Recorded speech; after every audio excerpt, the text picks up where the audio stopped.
रेवाड़ी जिले में नवनिर्वाचित जिला पार्षद, ब्लॉक समिति सदस्यों और पंच सरपंचों ने ली शपथ। जिला सचिवालय में हरियाणा के चुनाव आयुक्त धनपत सिंह की मौजूदगी में डीसी अशोक कुमार गर्ग ने 18 जिला पार्षदों और 141 पंचायत समिति सदस्यों को शपथ दिलाई। ई रिक्शा में 4 पार्षद द्वारा शपथ ग्रहण में पहुंचना रहा खास। जिला शपथ ग्रहण की तस्वीर प्रदेश भर से बिल्कुल अलग नजर आई। वार्ड नंबर 6 के जिला पार्षद सुरेंद्र माड़िया, वार्ड नंबर 5 की पार्षद सरिता पत्नी बलजोर सिंह, वार्ड नंबर 1 पार्षद विनोद गोला, वार्ड नंबर 7 की पार्षद मीनाक्षी ई रिक्शा में सवार होकर शपथ लेने जिला सचिवालय पहुंचे। ई रिक्शा में 4 पार्षद द्वारा शपथ ग्रहण में पहुंचना ऊपरी तौर पर खास दिखाई नहीं देता, लेकिन आज के दौर में इसका विशेष महत्व जरूर है। जिस तरह जिला परिषद चुनाव के दौरान पानी की तरह पैसा बहाया गया, लेकिन रेवाड़ी की जनता ने धन बल व पैसे बल को नकारने का काम भी किया, क्योंकि जो 4 पार्षद ई रिक्शा में सवार होकर पहुंचे थे, ये धन वर्ग और पैसे के बल की बजाय अपने व्यवहार में रसूख से जीतकर जिला परिषद में पहुंचे। वार्ड नंबर 1 के पार्षद विनोद गोला ने पूरे चुनाव प्रचार के दौरान बाइक पर सवार होकर लोगों के बीच जाकर अपने पक्ष में मतदान की अपील की। उनका अंदाज भी लोगों को खूब भाया। ऐसा ही एक वार्ड पार्षद वार्ड नंबर 6 से सुरेंद्र माड़िया है। वार्ड नंबर 6 में केंद्रीय मंत्री राव इंद्रजीत सिंह के समर्थक व पूर्व मंत्री राव नरवीर सिंह के समर्थक चुनावी मैदान में थे, लेकिन मतदाताओं ने उन पर भरोसा करने की बजाय सुरेंद्र माड़िया पर भरोसा किया। इसी चुनाव में पानी की तरह पैसा बहाने को लेकर डीसी अशोक कुमार गर्ग ने भी नसीहत दी थी। उन्होंने तंज कसते हुए कहा था कि उम्मीदवारों ने चुनाव में बहुत पैसा बहाया, उसकी पूर्ति सरकारी पैसे से नहीं होने दी जाएगी। यहाँ पर सरकारी पैसा सरकारी काम के विकास कार्य में लगेगा। ऐसे में सभी चुने हुए पार्षद निष्पक्षता के साथ विकास कार्य में अपना योगदान दे। वहीं दूसरी तरफ सरपंच और पंचों को उनके गांव के अंदर ही शपथ दिलवाई गई। ऑटो से जैसे आप पूरी सादगी का परिचय दिया आपने। सादगी का परिचय क्या है, मैं ही सादगी में, और ऑटो से पहुंचने में सवारियों के लिए तो है ही। हम आम इंसान है, गरीब परिवार से, हमें सबसे अच्छी सवारी यही लगती है। बजट कम आता है इसमें, ठीक है, लोगों का विश्वास बढ़ता है इससे। हम चाहते हैं पैसे का ज्यादा बोलबाला ना दिखाना चाहिए, क्योंकि ये कमाने में जोर पड़ता है। और कहीं ना कहीं किसी अगर पैसे का बोलबाला रखोगे या पैसा कमाने में ध्यान, किसी न किसी भावना को ठेस पहुंचाते हुए आप लोग। प्रचार में एक मोटरसाइकिल थी, जनता का साथ था। कितने नंबर? 1 नंबर वार्ड से। क्या रहेगा विकास के लिए अपने क्षेत्र में? विकास के लिए जी जान लगा दें। जैसे भ्रष्टाचार की बात आती है तो बिल्कुल नहीं होने देंगे हम। जहाँ तक हमारी पहुंच होगी, कोई टोल मतलब बगैर भ्रष्टाचार काम होंगे।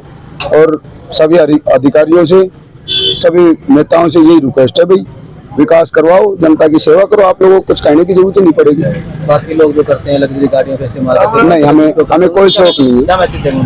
वो अपने उनके तरीके हैं, मैसेज किसी को नहीं दे सकते। हम एक साधारण इंसान है। हम तो ये कहते हैं लोगों से जुड़ के रहो, समाज सेवा करो, सच्चे मन और दीन ईमान से सेवा करोगे तो आपको कहीं कोई जवाब देने की जरूरत नहीं है।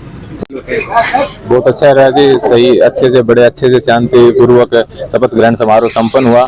सभी पार्षदों से आपस में मिलना हुआ, सभी से आपस में एक दूसरे का परिचय हुआ। अब तक अच्छे से परिचय हो नहीं पाया था, पर अभी सभी 18 जो पार्षद थे, सभी हम एक परिवार की तरह मिलकर आगे काम करेंगे। अभी जिला प्रमुख भी आप बता रहे जी, ये सब जो साथीगण है, सारे के सारे जो पार्षदगण है, उन्हीं की इच्छा से, उन्हीं के कहने के ऊपर हम जिला प्रमुख के लिए भी कोशिश करेंगे। क्या कोई मुद्दे रहेंगे अपने?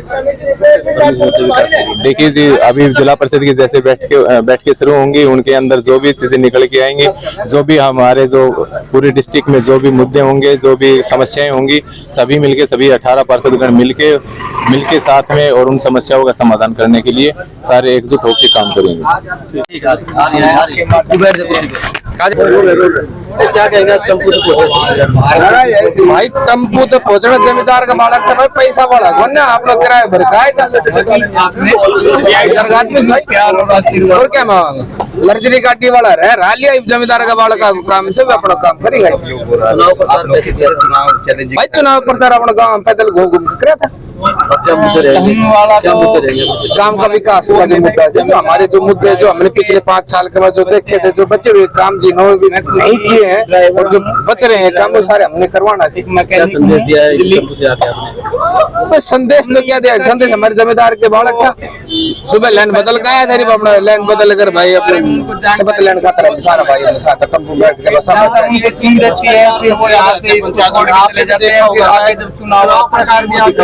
तो भ्रष्टाचार एक बड़ा को लेकर डीसी साहब सभी की जरूरत क्या करना, भ्रष्टाचार पर लगाम लगाने की प्रशासन के साथ और सभी के साथ हम कोशिश करेंगे भ्रष्टाचार पर लगाम। कहीं ना कहीं लोगों के मुद्दे ज्यादा जानते हैं, किस तरह के चलेंगे? देखो ये अभी कोई मुद्दा ही नहीं है, तारीख ही नहीं आई है, कौन बनेगा कैसे बनेगा कौन बढ़ाएगा क्या होगा, सबसे आने वाला समय बताएगा, भविष्य बताएगा क्या होगा। चुनाव लड़ा तो यहाँ ये भी बहुत समस्या, कोई संपर्क किसी संपर्क नहीं साधना, संपर्क किसी साधना ऐसे ये भाईचारा बैठे थे, भाईचारा काम चल रहा है। अगर ऐसे करेंगे तो फिर आगे देखिए आज हमने शपथ ग्रहण समारोह में शपथ ग्रहण की है। हम सबको साथ लेके चलेंगे, बिना किसी भेदभाव के काम करेंगे और सबसे मिलजुल के काम। पहले भी आपने चुनाव लड़ा है, अब क्या कुछ बाकी रहेगा विकास का आपके क्षेत्र में? देखिए हमने अपने क्षेत्र के विकास में बढ़ चढ़ के काम किया और हमने इतना काम किया कि लोग आज दूसरे वार्ड से जुड़ के वार्ड नंबर 3 से उठ के 2 में आए हैं, तो कहीं ना कहीं उनका प्यार मेरे साथ जुड़ा हुआ है और अच्छा रिजल्ट उन्होंने दिया है। तो मैं चाहती हूँ कि कुछ काम मेरे वार्ड नंबर 3 में अधूरे रह गए थे वो अब पूरे होंगे। आपने पूर्व मंत्री की पत्नी को भी हराया है, क्या मानते हैं? देखिए आपने पूर्व मंत्री की पत्नी को हराने वाली मैं नहीं, वार्ड नंबर 2 और वार्ड नंबर 3 की जनता है। आपके विकास के काम के कारण हुआ है? देखिए मैंने पहले भी मैं कह चुकी हूँ कि मैं जनता के बीच में रहूंगी, उनके साथ सुख दुख में खड़ी रहूंगी और काम करवाने का मैंने वादा किया है, मैं पब्लिक के बीच में जाके काम कराऊंगी। अब क्या प्रमुख मुद्दे रहेंगे अभी विकास? देखिए सबसे पहले तो मुद्दा यही रहेगा कि जिस गांव में जो विकास कार्य बहुत जरूरी होंगे उनके ऊपर विशेष ध्यान दिया जाए। सर आज शपथ दिलवाई, आपने क्या संदेश दिया है शपथ के बाद? मैंने तो ये कहा सारे निर्वाचित प्रतिनिधियों को कि जो शपथ ली है उसको आत्मसात करें। एक बात सर आपने कही कि जो आप सरकारी धन ज्यादा मतलब चुनाव में ज्यादा पैसा खर्च होने लगा है तो खाने नहीं देंगे, भाई सरकारी का पैसा सरकारी तरह यूज होगा। हाँ, सारा जो सरकारी पैसा है ईमानदारी से लगना चाहिए और किसी को भी अधिकार नहीं है कि वो भ्रष्टाचार के तरीके से अपनी जेब में डाले। जी जी लगाओ आराम से।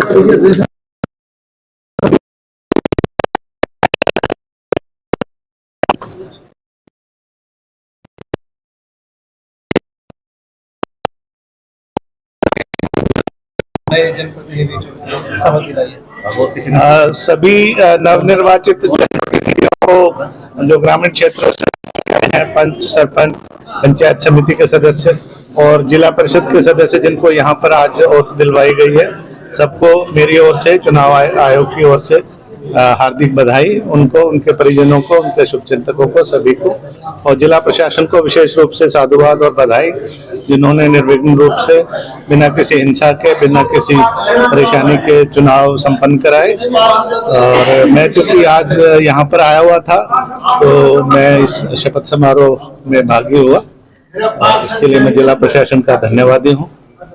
जिला प्रमुख और सर चेयरमैन के लिए कैसे क्या रहेगा आगे? वो जिला प्रमुख के लिए सीधा चुनाव नहीं होता है, जो ये नवनिर्वाचित जिला परिषद के सदस्य हैं ये प्रेसिडेंट वाइस प्रेसिडेंट का चुनाव बहुमत से करेंगे, उसके लिए डायरेक्ट इलेक्शन नहीं है। इसी प्रकार पंचायत समितियों में जो चेयरमैन वाइस चेयरमैन है वही अपने जो बहुमत से उनका चुनाव करेंगे। सर एक मसला आया था कि जो जनपद चुन के आए हैं शैक्षणिक योग्यता को लेकर कुछ शिकायतें भी गई है, उस पर सर क्या चल रहा है? अभी आपने भी कुछ स्टेप लिया था?